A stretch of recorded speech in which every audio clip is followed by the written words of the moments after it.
một bữa bị bộ chùa thằng ốc nè một bộ ngày nắng ban ta cả là kệ tê bên nhẹ bộ mày bộ chân nhỉ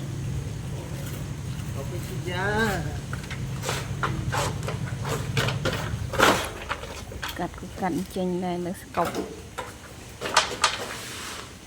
mình ấy thọt thì mình phải thọt chuối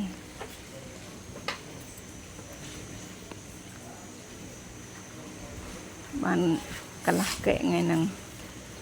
admin chùa bộ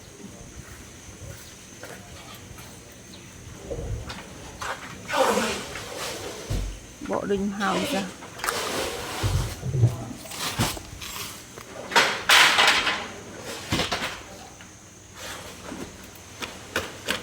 bộ bay chuan bộ lăng lư bộ tăng bị dục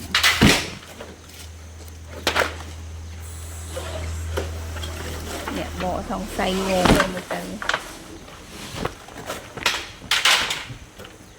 tiền đi ăn là bay phong luôn lên mình cầm lăng tiền